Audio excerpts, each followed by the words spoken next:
Hi, good evening, everyone. This is Nancy Sarah, Superintendent of Schools. I hope you're all doing well and staying healthy. Exciting days with the vaccine among us now, and really looking towards or forward to brighter futures. So the purpose of tonight's town hall is really, I want you to walk away with information so you can make an informed decision on whether or not you would like your child to return to school in person full time, or if you choose to stay remote full time. So hopefully this will be an informational session that will help you make that decision. Obviously, we would like all of our kids back full time, but we respect your decision as caregiver and what's best for you and your family. I'd like to just quickly go through the folks on the call with me tonight. They are my cabinet. I have Assistant Superintendent Mike Foran, our Director of Pupil Services, Mark Spalding, Director of Information and Technology, Jeff Prokop, Christina DeNegre, who works with our elementary school principals, Jen Wright, who is our Administrator for Recovery Efforts, Jackie Maddie, our Nursing Supervisor, who is here to talk everything health, and Kevin Dion, our Director of Facilities, to talk about everything safety tonight. So tonight, I just want to go over quickly. You can use the chat. If you have questions, please feel free to put your questions in the chat. We'll do our best to answer them in real time. If we can't get to all the questions, we will publish a document in the coming days with these questions and the answers attached to them as well through our Facebook page. I just want to appreciate you as caregivers and families. This has been an incredibly challenging year for everyone on this call, everyone sitting on this panel. And I just appreciate, I'm watching now as a grandparent as my own children are trying to navigate helping their younger ones and trying to work. So we respect and appreciate all you've done, partnering with us throughout this very, very different school year. And I also want to take a minute now for a shout out for all of our staff here in New Britain, from our teachers to our paraeducators, to our administrators and all support staff who have been all hands on deck since March 13th last year. It's hard to believe it's a year.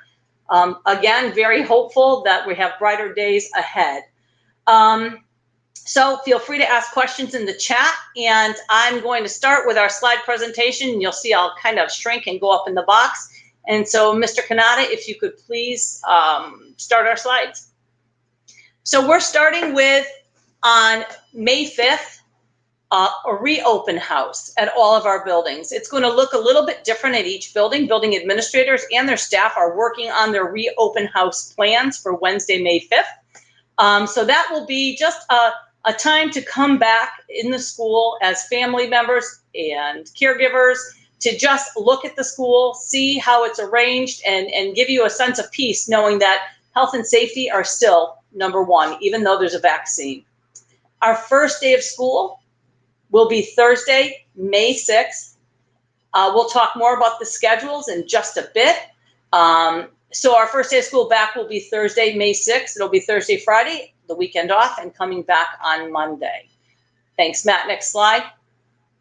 So these are the big questions. These are the questions that I've heard from parents and actually looking at Facebook on why are we waiting until May 6th? And I'm going to turn it over now to Jackie Maddie, our nursing supervisor, to give you some of our rationale. Hi, everyone.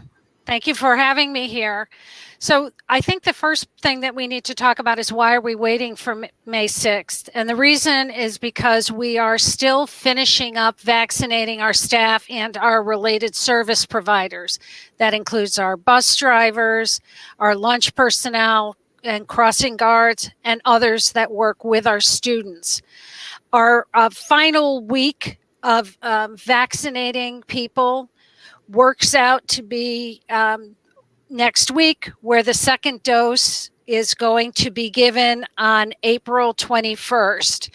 And it needs, the vaccines we're giving all need 2 weeks in order to reach their peak efficacy, maximum vaccination power to our employees. And that will happen on May 5th. So May 6th will be the first day that all of our vaccinated employees and our vaccinated related service providers will be all set, ready to go at maximum immunity. And that's very, very important. It helps protect our staff. It helps protect your students. Jackie, there is a question I would like to address now.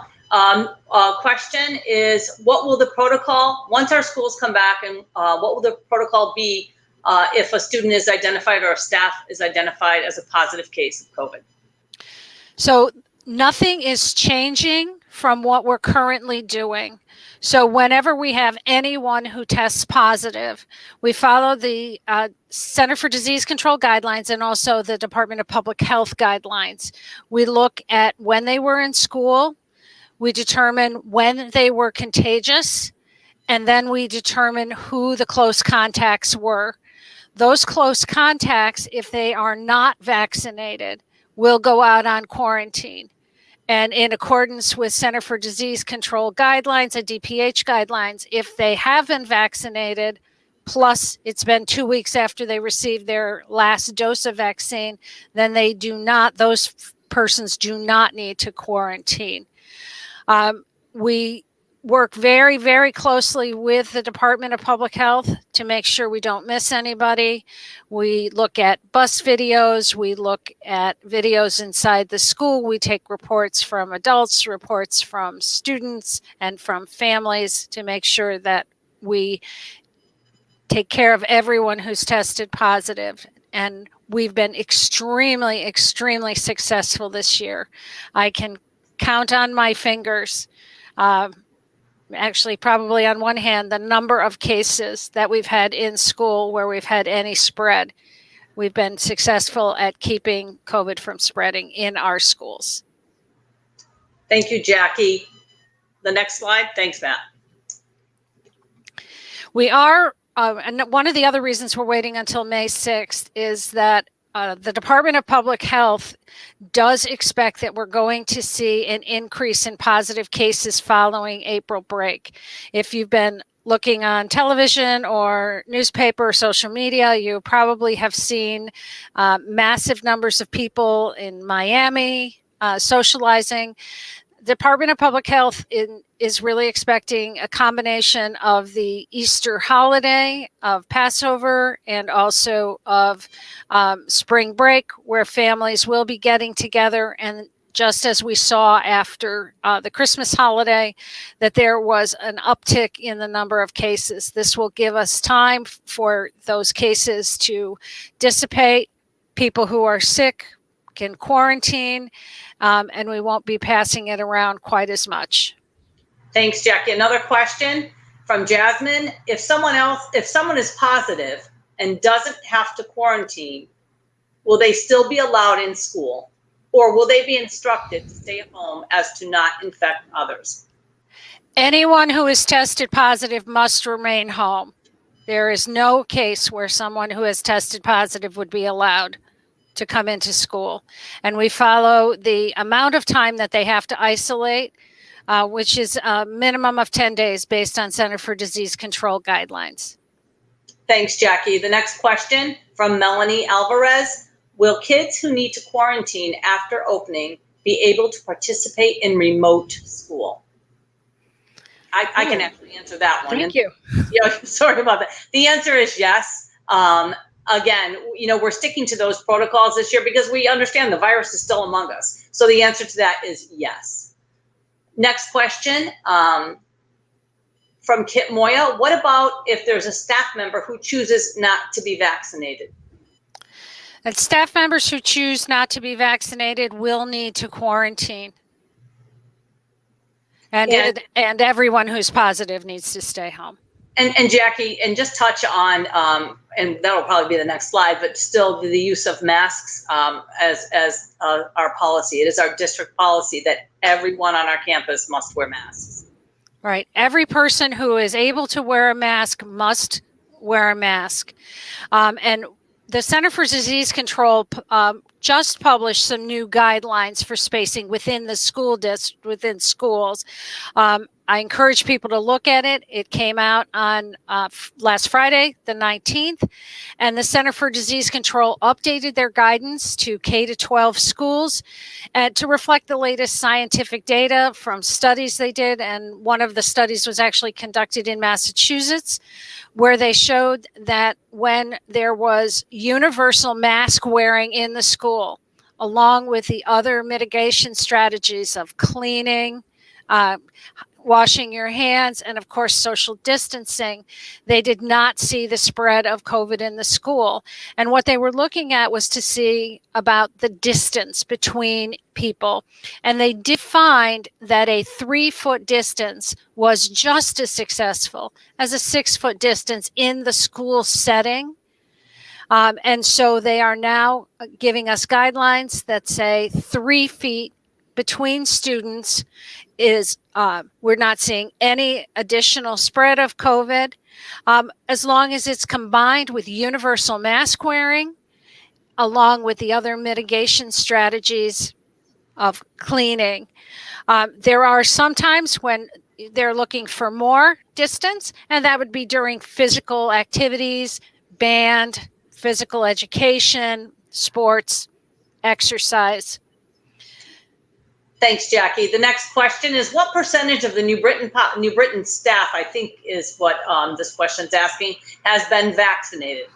Maybe you could talk a little bit about New Britain population versus our staff. I'm not sure. So New Britain population, I was at a vaccine clinic all day today. We're still working very hard to get ourselves up to 20%. We're going to keep going as we work with the New Britain Public Health Department to help the city get up there. As far as our staff goes, our estimate today is more than 1,000 members of our staff have been vaccinated. We don't have an exact number yet because we have not finished vaccinating staff. We still have another vaccine clinic coming up this week, and we have a few other people who, for other reasons, were not able to be vaccinated this week, and they'll be vaccinated next week. We should have a good tally by mid-April. Thanks, Jackie. I'm going to ask one more medical question. And then I think we can probably move on to Kevin, who will talk. A lot of the questions seem to be around the health and safety in the building, the actual building. So this is from Anna Kirk. My kids want to return to school, but we don't want to be vaccinated. I'm hearing it will be mandatory, if not this school year, next school year. So let's talk a little bit about that. And then it is, well, what can we do then if we don't want to be vaccinated? I can pick that one up. And if I don't want my children to get the vaccine. So right now, the vaccine is not mandated for anyone. It is choice at this point. The way that vaccinations work in schools is that vaccinations can only be mandated by the State Department of Education. It has to be legislated. And as such, the guidelines for whether people can attend school without being vaccinated will be part of the state, something that's from the state legislature. It would not be something that the school district itself would be deciding. Thanks, Jackie. So for folks who are asking the question about staff in New Britain, if they choose not to be vaccinated, can they still work for the school district? And the answer to that is yes. And to piggyback Jackie's comments about it would have to be a legislature that passes something that says school employees must be vaccinated. But at this point, that is not the case. One more question I do see. Quarantining as it relates to staff refusing the vaccine. So quarantine as it relates to staff refusing the vaccine. So I think the question is, if staff choose not to choose not to get the vaccine, will they still have to quarantine? And the answer is yes. Absolutely. Okay. I'm gonna say, let's go to the next slide. I'm trying to scroll, but the questions are coming in quickly. All right. So this is Kevin Dion, who's our Director of Facilities. He's gonna take this slide and hopefully it'll answer some of the questions. Good evening, everyone. I just want to go a little back in time. Back in July of 2020, we were tasked with how do we reopen our schools with our existing buildings. And we followed all of the Connecticut DPH as well as the CDC guidelines on ventilation. We went through all of our exhaust fans. We went through all of our ventilation systems, and we got everything up and running. We increased the airflow in our buildings, as well as making sure that we had enough disinfectants on hand. We put a new disinfectant protocol. We put up a disinfectant log. We got extra staff to continue the disinfecting every 2 hours in high touch point areas and continue our cleaning process at night. So we followed all the CDC guidelines, and we've been following those throughout the year, and it's been very successful. And we did some physical modifications to the rooms. We took out some of the desks, and we created some open spaces for the 6-foot rule. Now, with a full return, we're tasked with how do we do that safely? We put signage up as well. What we're going to do now is we're going to continue what we've been doing. The ventilation, we're not going to be recycling the air. We get as much fresh air. We have the tents outside. We'll be putting those up soon, as we did in the fall, to get outside air, ventilation. Students can go outside and do their mask breaks and fresh air. We will continue our disinfecting protocols.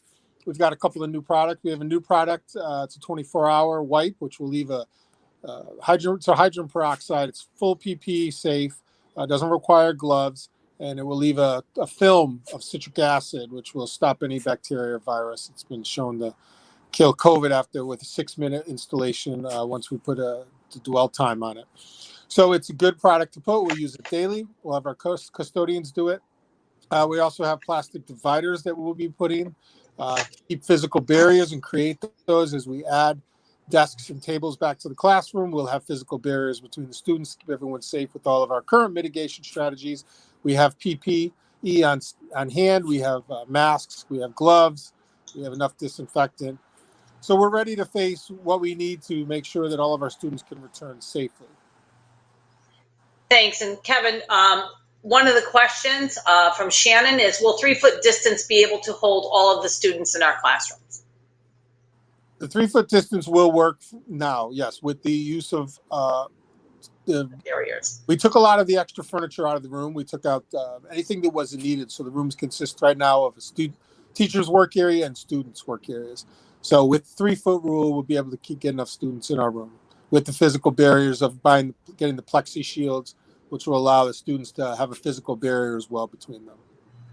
And I just want to add also, Kevin, thank you. Some people are asking about the cafeteria lunch.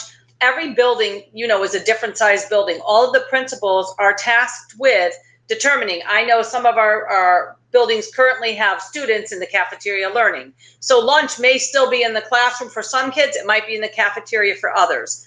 And so that's going to be building dependent, because every building is a different size and they have different spaces. So your building principal will be able to talk to you about that at the open house if you still have concerns and what the physical arrangement will be. And I say, let's go to the next slide. Kevin, you're still up, I believe. Nope, I'm wrong about that. Mr. Dion, I'm not sure. Did you talk about the tents? And I missed it. I was scrolling through questions. I don't see questions. No, I was just saying, as far as the tents go, we will be replacing all of the tents on all of our sites. We are encouraging our educators to use that outdoor as much as possible, especially as we come in.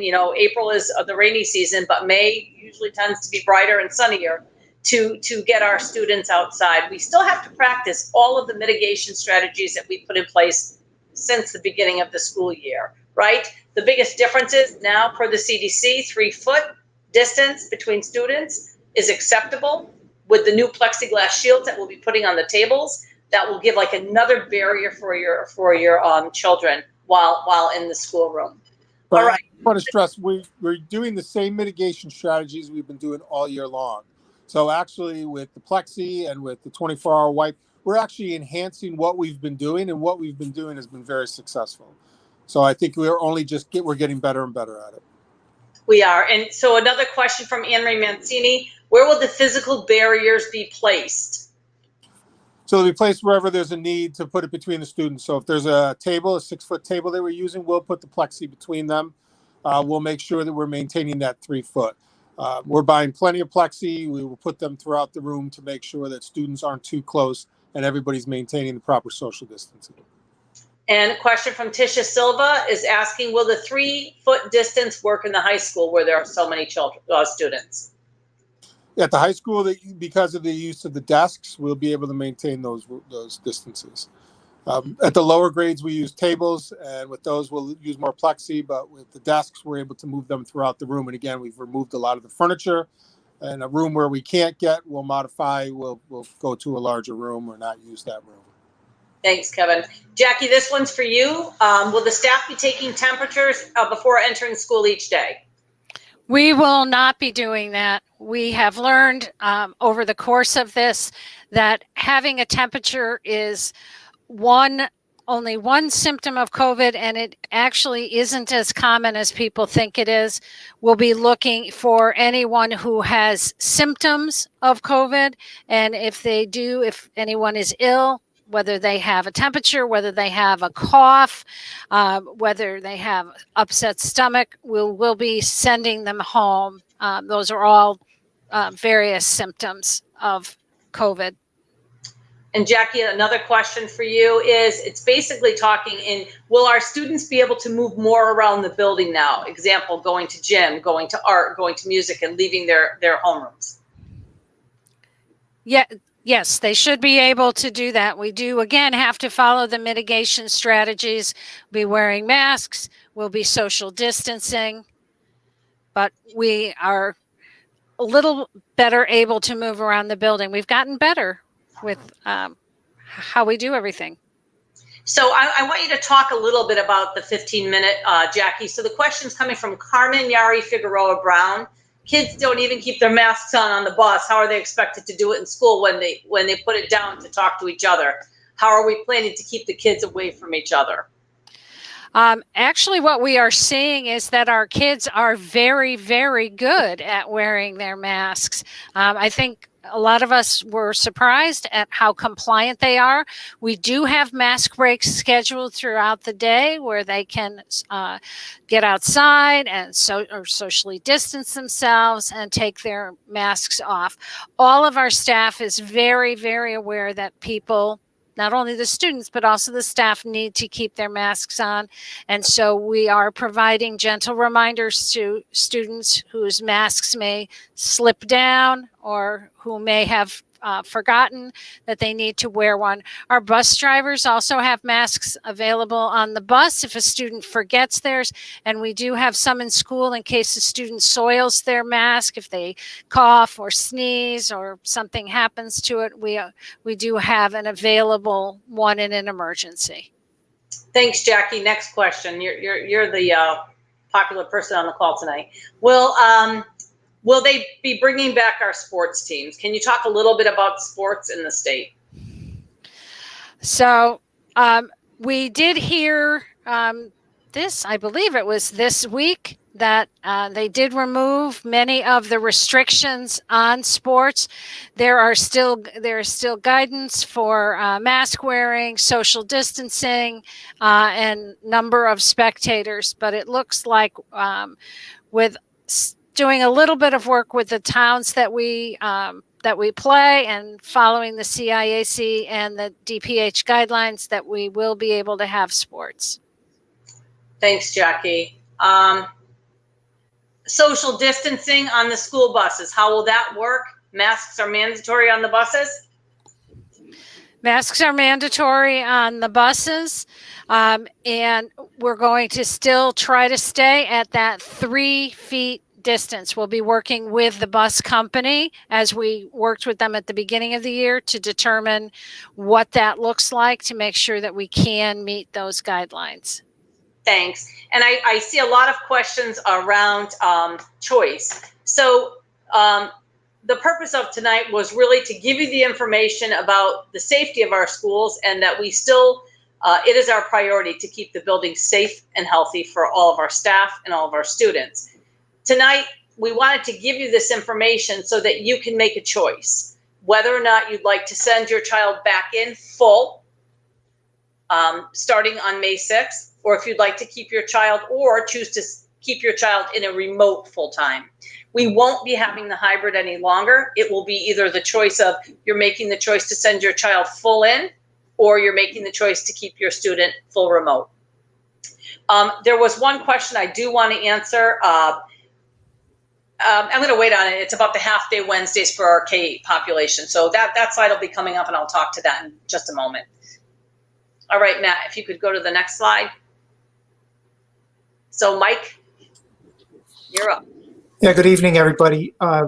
We are going to be running a 5-day week K-8 with half days on your regular half-day schedule on Wednesday. I know there was a question about why half days on Wednesday.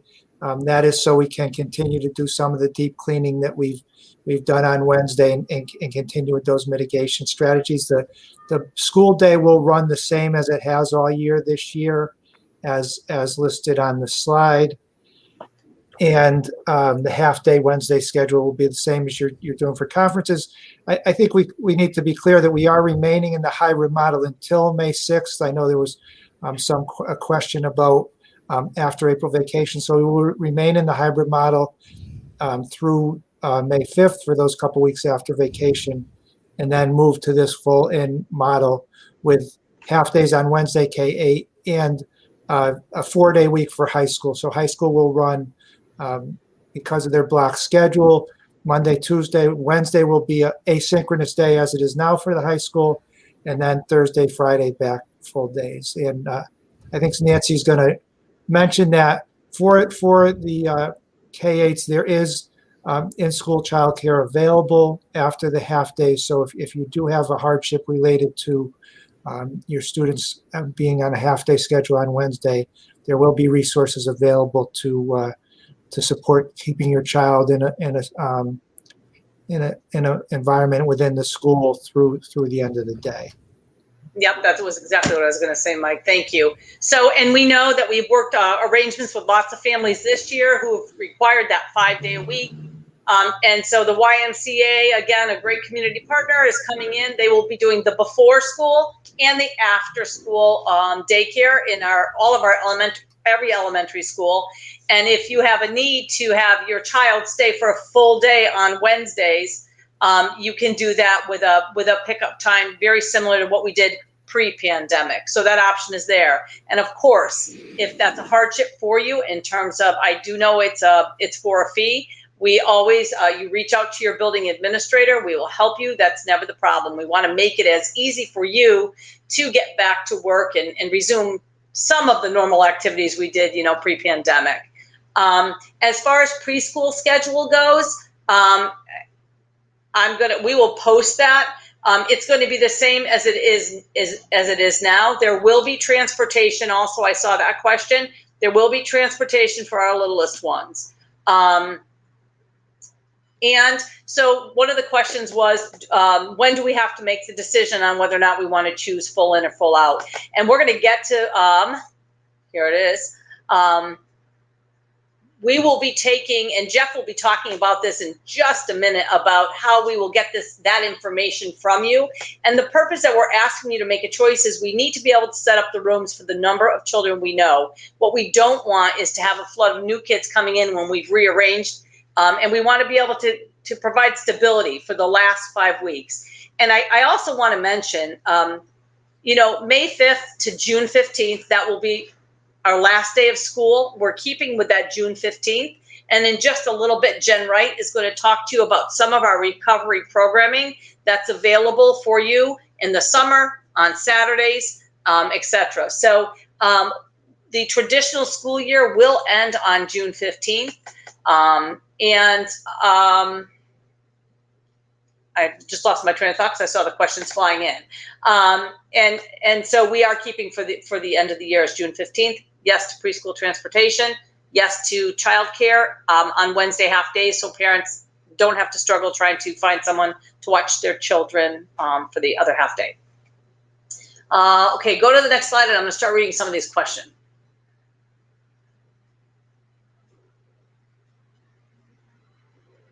Okay, I believe this is a question from Alice Baddeker, and I think we did answer this. If a student does choose to come into school from May 5th on in full, but he doesn't make it in for any different reason, can that student work remotely for the day, or are they considered absent? And so we answered that before. There are going to be some children, because the virus is still with us, that will maybe have to quarantine for those 2 weeks. If they are coming in on remote, because, we will have children or families who choose to stay full remote. And so, that's where I need to shout out to our teachers, how incredibly hard they've worked this year to attend to the students in front of them and attend to the students on camera. And that is going to be the way it is from now until the end of the year. So that child may need to quarantine or may be out for a day. They can tune in and do the remote learning, but it will be synchronous. It will be along with the teacher and the students. Nancy, there's a question on graduation. I just want to say that any plans for graduation yet? We are discussing graduation. We're hoping to have a ceremony. We're waiting as the restrictions lift. So there are discussions, but there are no firm plans for graduation yet. We'll definitely keep you informed. And Mike also just flew past me, but any plans for prom or other senior activities? So again, we had discussions on those today. Some of the senior activities, the smaller activities like the Honor Society inductions that meet the numbers that we can run at, numbers that meet the guidelines now are already being planned. We're having discussions about prom, some different options for prom. But again, because of the number of students and the difficulty with social distancing, we have to wait a little bit longer and see if the restrictions are lifted on size of events, and that obviously that the cases continue to go down, so that hopefully we can have some more flexibility. Prom and graduation are big events with large numbers, and will be difficult to limit them to a couple hundred. So we're hoping that will change by June. Also, will the children be allowed to bring backpacks and still use lockers? The answer is yes, they can use their lockers, and yes, they are. Again, a year ago or 8 months ago when we were making decisions, it was per the CDC, per our State Department of Public Health. And at that time, the fear of transmission on inanimate objects was much greater than it is now. So yes, the students will be able to use lockers. The teachers will probably stagger them so they're not side by side. And when they're arriving and drop in and leaving for the day. So yes to that one.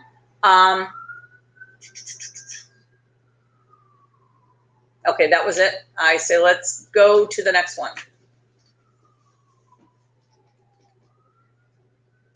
This is up. Jen, you are up. Hi, everybody. I'm going to talk a little bit about the recovery efforts that we have been putting together here in New Britain. So our team has been working for a few months now, putting together a lot of programs that are designed for student acceleration in grades pre-K all the way through grade 12. These programs are in the planning phase still, and we're still getting feedback from students, families, teachers, and other community members. But we're going to be starting some of these programs in late spring, and you'll be hearing about them as they roll around and as we develop them. We're really working on bringing programs to support the whole child efforts here in New Britain. So we're working on academic enrichment, social emotional engagement, and some enrichment experiences designed to give students opportunities to learn out in the world, to learn out in the field. So we hope that there will be something for everybody, something that will appeal to and be at a time that accommodates a large number of our populations. Students will be invited in different ways. These ways will be thoroughly explained by building administrators and the team of people we're putting together to coordinate these recovery efforts all across the city. This is about our community of parents, families, students, teachers, and community providers really coming together to provide a really comprehensive program for your students. Along with our recovery effort programs, we still will have our summer learning experiences, which we offer. We do offer summer school programs from kindergarten all the way through 12th grade. Those plans are still in place. In fact, many of them have been enhanced and the opportunities widened to accommodate a broader number of students. Additionally, we will be adding to the mix this year a jumpstart into kindergarten for our pre-K4, for some of our pre-K4 students. So we can look for that program coming up. It'll run concurrently with our summer school programming this year. You can also expect some more conversation to happen in the district around summer programming. So already you've received a survey that has gone out through the PowerSchool parent portal and through the eCollect system. And this will be a really helpful way for us to gather information. So if you haven't responded to that survey, that feedback is super important, but it's not the only opportunity you'll have through forums like this, as well as smaller forums with students in different locations. We want to gain feedback and we want to understand what students would want to participate in when they come back to school. Just a couple other things you can expect for the recovery efforts beginning in the fall will be some enrichment activities that take place on Saturdays. So these Super Saturday events will take place at different schools around the district, all the way from pre-K all the way through grade 12. We're listening to you. We're trying to get out into the community. We want to meet people where they are. So we've designed some tutoring programs to take place, very small group tutoring programs that will take place at the schools, but also take place out in the community. So we'll meet students where they are in the evenings and after school. A lot of flexibility.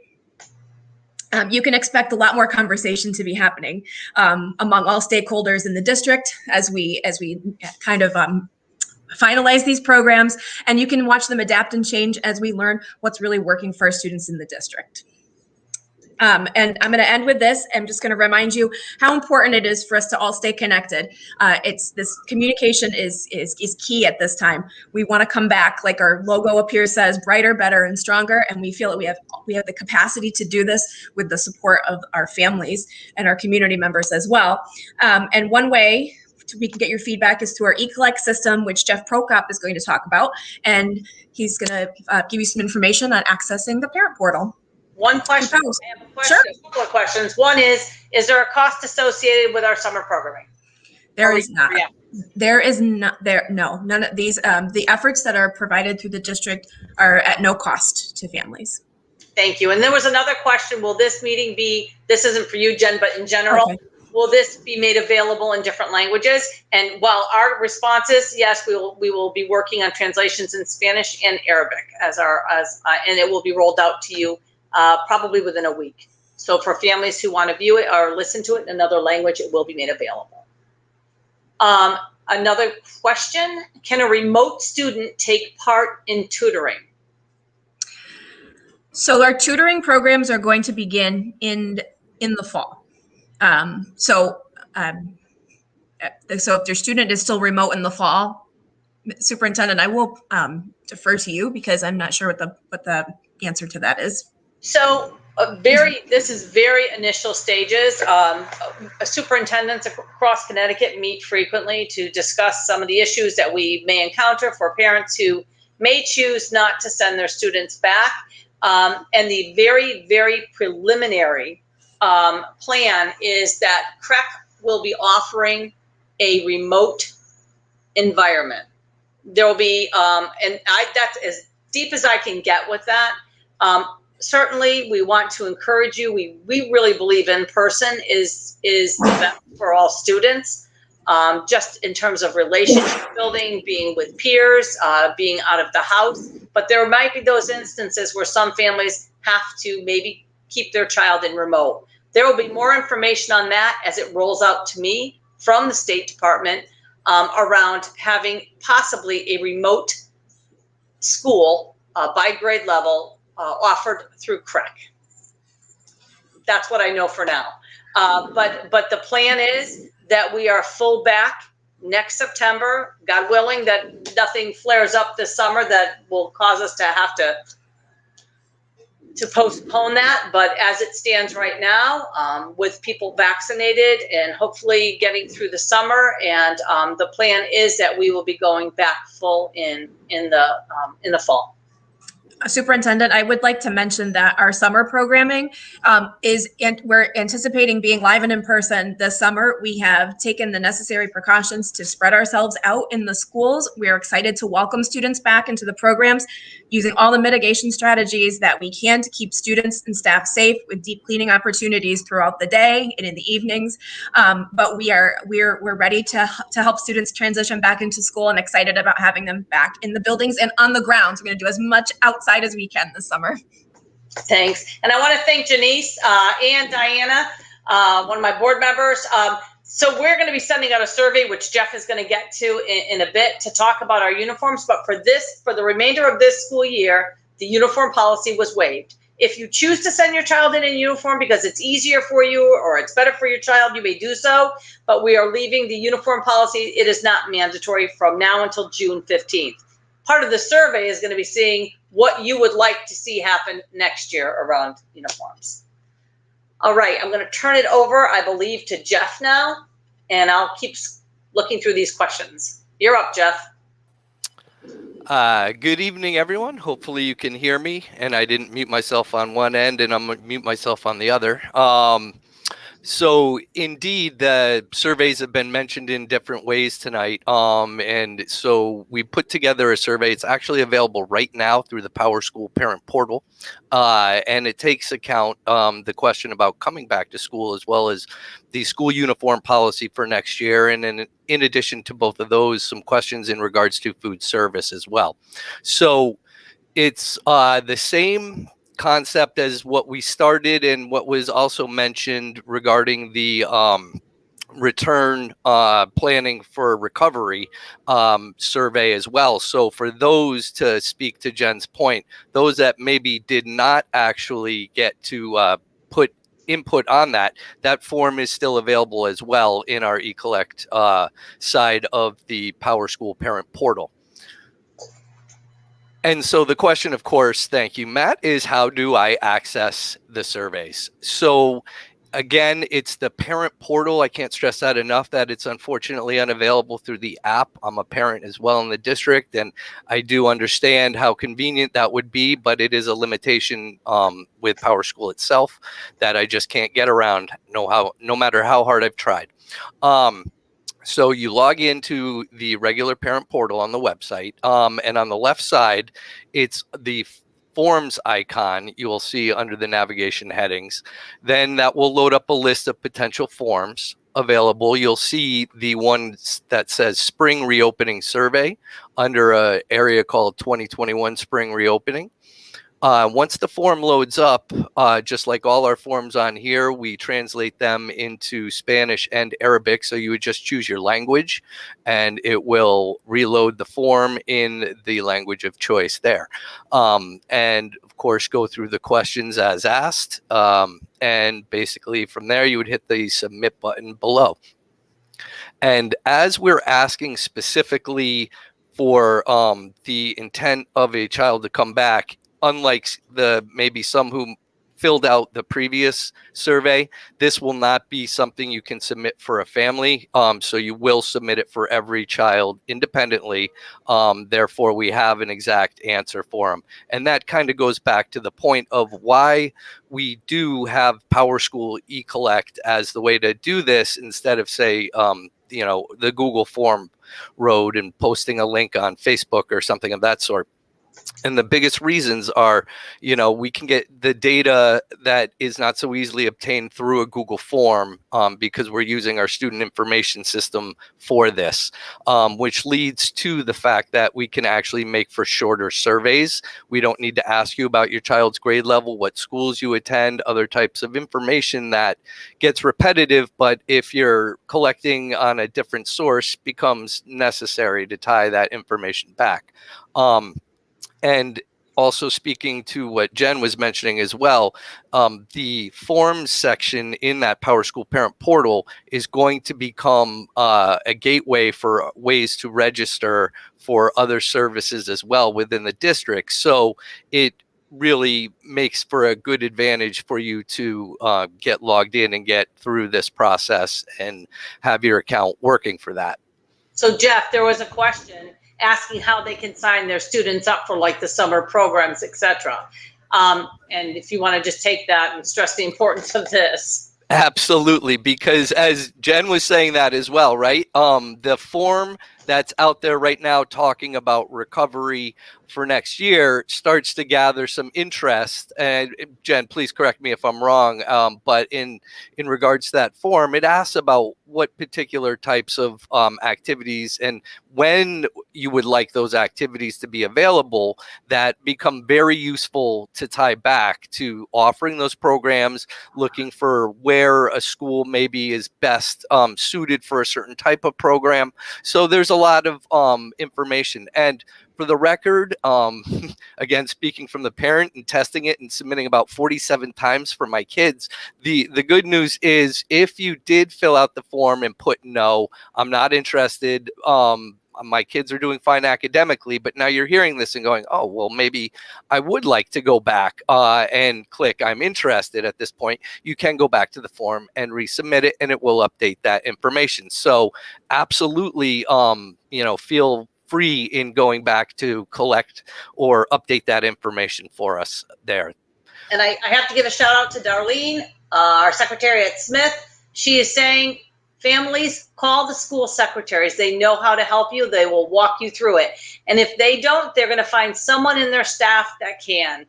Jeff, did you talk about the videos that we already have made in multiple languages? That is the next slide, I believe. Or actually, yeah, it is a introduction to the parent portal itself. And I will segue right into the ways you may already have that information, as well as the ways to gain access for that assistance in multi-languages. And as mentioned, through Darlene, thank you very much. There's assistance that the school can provide, as well as stuff that we've already set up for self-service as well. So, what the main point is that there's some differences between a student signed in the student's version of PowerSchool that they're able to access versus what the parent portal has. And so the slide that Matt moved to there, if I don't know if it's showing, okay, in that if we move to the next slide, you'll see the highlighted areas a little more clearly as to the differences that I'm talking about. For one, the parent portal, again, allows you to connect multiple students to your parental account. So all you need to do is flick a tab in between the two names or three names or however many are being connected through it. It certainly also provides access to report cards and progress reports historically starting from last spring for the caveat. Moving forward, we're processing them all there. So you will be able to pull up those report cards from past years through there. That's the student report section, the forms section that we highlighted here. And again, sometimes forms are going to be available through student accounts. Sometimes they're only going to be available through parental accounts. And that's the big piece, that sometimes we're only going to allow it to the parent side because we want to make sure that the input is parent driven and not necessarily, say, a student providing that input. We do see in those forms when it's given by one or the other. And so finally, the another piece of the PowerSchool parent portal is that the school messenger connection, when everything is working within that, the capacity to be able to access messages that have been sent in the past that perhaps you missed and other things are all available regarding that. All, again, through that parent portal access, because it's not going to be available for the student side. Okay, Jeff, question. I want to break the question. Maura Clegg is asking, do I have to fill it out twice if I have two kids? Do I have to fill out the survey twice?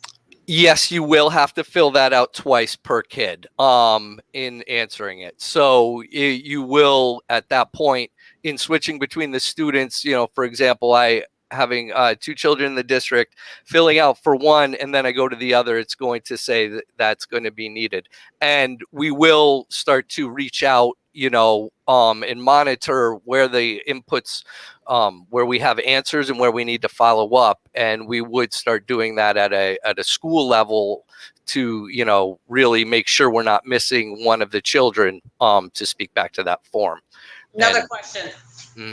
Okay, this one you won't relate to because you're very techie, but I can relate to. This is from Johnny L. Dyer. The parents need a parent PowerSchool account for this, correct? I've had parents tell me it's difficult for them to create them. I printed the directions on the PowerSchool files and I've handed them out to parents and they still have difficulty. Can you send teachers specific instructions to help parents create them? So we actually have specific instructions. The teachers do have access to that. The one challenge teachers do have a challenge of providing is the access ID and access password specifically. That bit of information that is something for PowerSchool has not made that to be printable through the teacher's accounts. It comes out is masked asterisks. So it's the one thing that we have to typically either direct you to a report card, which has that access ID and password printed on for the student, or to the main office, such, as mentioned how they're helpful they certainly are in this. They are able to print that through the PowerSchool admin side. So I can't tell if it's just showing me or if the slide is up, Matt, but it's not up. Okay. Thank you. So in terms of that part of the instructions and such, obviously we made those videos available as well, and a whole page dedicated to the parent portal overall and the steps of creating it. And with that, on that page, there is also the link to request assistance through our help desk. There's a form there that you can fill out, and that will give you the chance to provide specifics of how and the best way to contact you, and as well as the phone numbers that could be reached out for that assistance as well. Thank you. Perfect. So there are right there additional means of this assistance to do this. The biggest thing I would say is if you do not have your access ID or password, again, you certainly can ask the main office, but the teachers I know conferences are coming up. On that report card, I can't stress enough, does have the access ID and password per child. So that is a way that the teachers can be also very helpful in making progress and getting accounts set up. So back to at least our help desk, we will do everything in our power to provide that assistance. So I think if altogether you're having challenges either just creating that initial account, which is you creating it independently, and to answer that question, yes, you do need to basically create your first account with an email of your choice. Then afterwards, connecting to the students. But if you're having difficulty in any of those and you're not getting anywhere, that's certainly an avenue to reach out to the help desk, and they will provide that assistance or walk you through it or do it with you online and make sure you leave the call actually set up. Thanks, Jeff. Another question from Amanda Marie. Could you remind us again, when does a survey need to be completed by? Do you want to just tell the steps that we're taking from survey to calling, etc.? Absolutely. So, and with it, I don't have the exact timelines of when the calls would happen, but I do believe, one, I know first that the survey is open as we speak right now, that if you do have that access, you can start filling it out.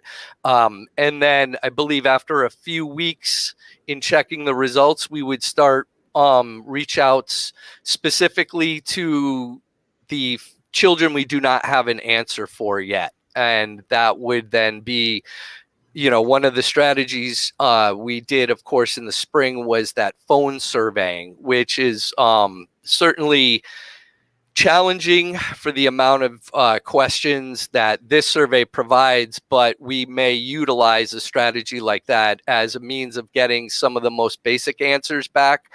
And what I mean is the answers about coming back to school in particular could be done through that mechanism, but the further surveying on food services would not be so easily surveyed in that way. But there will be able to do that, as well as additional follow-up. The way that eCollect works as well is that our internal staff will have access, so they will also be able to, in various ways, if they get the answer and can help us, assist in getting that information inputted.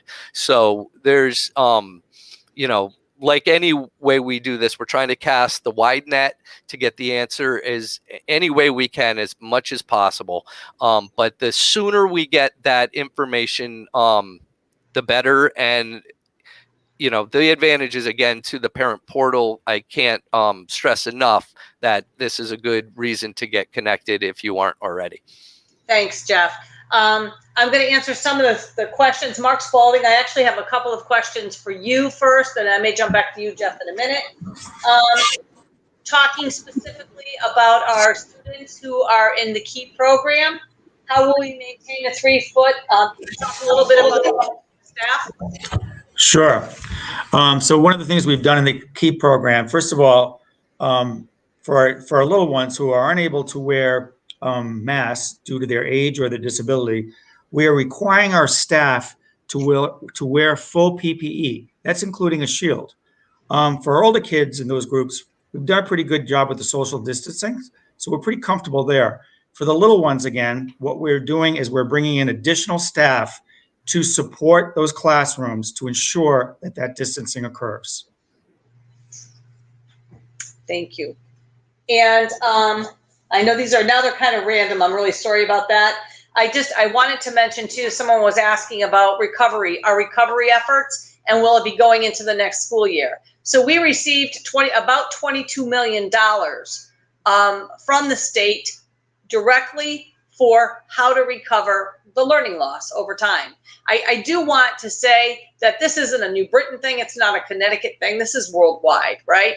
And so, and I encourage you, Matt actually put in the link for you to see. We're going to post it to our recovery plan that we presented to the Board of Education. If you want another town hall where we go through what the recovery plan looks like and the different opportunities, we can spend another hour talking about that with you on a separate town hall. That would be great. But the money we are spending, it's across 2 school years. So all of next year, the following summer, and the 22-23 school year is what we're planning right now for recovery. There's word that there's additional dollars coming from the federal government. Haven't received it yet, and if I don't have it in hand, then I don't like to say we have it. But we're looking to go beyond the 22-23 school year if we get additional money, meaning these tutoring services, these Saturday supports, the teachers in the park programming, and all the things that we talked about Monday night at our board subcommittee meeting would continue minimally for 2 years, and we're hopeful that it will continue even beyond that. Looking for another one. There was another one, Mark, and I can't find it right now. I'm sorry. If I can interject, I did see one that was someone asked about our plan to bring kids back. If you'd like me to answer that. Yes, that was probably it. Thanks. Okay, great. So we've actually brought in about 50% of our SPED students, students with IEPs, since the beginning of the year, including all those who were in programs, okay, as well as those who had limited access last year. But starting in January, actually our principals have been reaching out to the other students to start coming in. So we've actually done that. They've had the opportunity to come 4 days. So again, with the rest of the district, we're pretty confident and we're prepared to bring in the remainder of those students if those families choose to do so on May 6th. Thanks, Mark. I'm looking through right now, trying to scroll. And all of you as panelists, scroll if you see a question that's yours and I've missed it, if you could answer it. Oh, here's one. Jackie, this is for you. This is from Nancy Olson, asking the question, K-5 students that are asthmatic and need a breathing machine, will the nurse be able to administer that if needed? Not at this time. The Center for Disease Control and the Department of Public Health is not recommending the use of a nebulizer in the school district. As you probably are aware, it does spread particles into the air, and it causes the area to become contaminated. I strongly encourage parents whose kids are using a nebulizing machine to talk with their child's pulmonary doctor about using a standard inhaler with a spacer. The American Academy of Pediatrics and also the Center for Disease Control have found that a good number of both children and adults can receive satisfactory relief using that particular system. Thank you, Jackie. The next question is Jennifer Ramos, and she's asking, are the kids going full remote after Easter and spring break with caution due to the possible rising numbers? At this time, no. We are expecting to come back to our typical, which is the hybrid model until May 6th. And we are not anticipating going full remote for the 2 weeks following spring break. All right. We are a little bit after 7 o'clock. We will be debriefing after this is over. If there are questions that we missed, I promise we will get you the answers. And always feel free to email me if there are additional questions. And we're always happy to be here to help you. And I think any other closing comments from anyone? We're excited. I feel like we've turned a corner. It's a cautious corner, and we still have to keep health and safety in the forefront. It has to be that way, right? And I think for a lot of us, the spring weather and the vaccine has made us feel like this is over, and we know it's not, right? What we know is that we are a little safer than we were before, but the mitigation strategies have to remain. And your job now as caregiver is to talk and determine, do you want your children to come full in starting on May 6th, or would you rather keep them full remote? Remember, there is not a hybrid option at that point. We did talk about if a student had to quarantine, they could do the remote if they aren't physically able to be in the classroom. But we are not doing the hybrid. We are going to be full in or full remote. I can't thank you enough for all your partnership and your work. It's been an incredibly challenging year. We appreciate you. Have a really good night, and we're excited to see you back around the building.